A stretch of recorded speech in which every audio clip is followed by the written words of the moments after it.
Welcome back to the How to Hardscape Pricing and Landscaping Jobs course.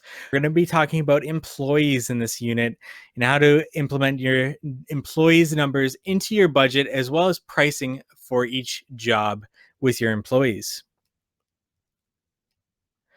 Now, when it comes to salary employees, as we talked about in unit number 3, we talked about overhead expenses and budgeting this for the full entire year. And salary employees are going to work very similar to an overhead expense, where we know how much that employee costs us per year. And we're going to implement that just like we would do an overhead expense for that year. They're treated very similar for the overhead expenses, where it's per annum, and we need to factor in other things that come with hiring that salaried employee, like the benefits, the bonuses, and the taxes, and any insurance. We need to make sure that we're incorporating that as a per year expense in order to include that as a sort of an overhead expense, as it would be. Now, our hourly wage earners are going to be factored into a specific project. They're no longer treated like an hourly expense.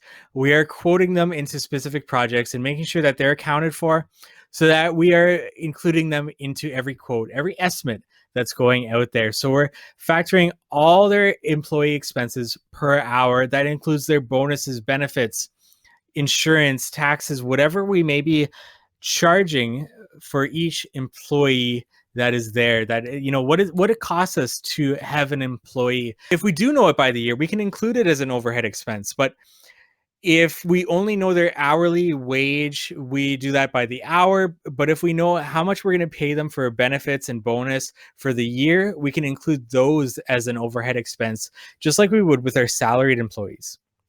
But when it comes to labor burden, this is the actual cost of having an employee. And a lot of people factor in those things like insurance, any taxes that we pay as business owners, benefits, bonuses. We include that as a labor burden on top. Now, what we generally include into that is training, because training is a huge thing for our employees.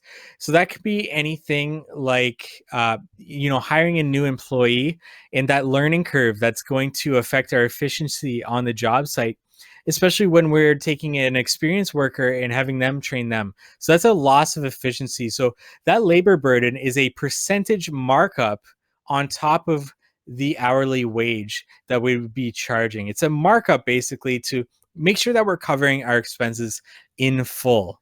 We also need to budget for overtime in our employee wages and hourly wages. So, this is based on the season duration budget that we talked about earlier in this course, where we were talking about the amount of hours per day somebody's working, the amount of weeks per season somebody would be working.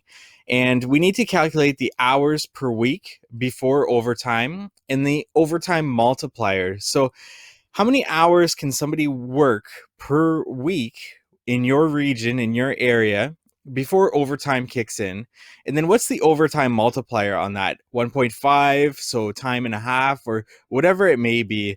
And then this is the calculation that we're going to use to calculate that overtime. So it's the hours after overtime times the employee hourly wage, and then multiply that by the overtime multiplier -1, and that's going to be the overtime budget for that specific employee. And just walking you through this calculation here, the hours after overtime, again, the hours per week, you subtract that by the total amount of hours that employee would be working. So the amount of hours that before overtime minus the total amount of hours that employee is working is your hours after overtime.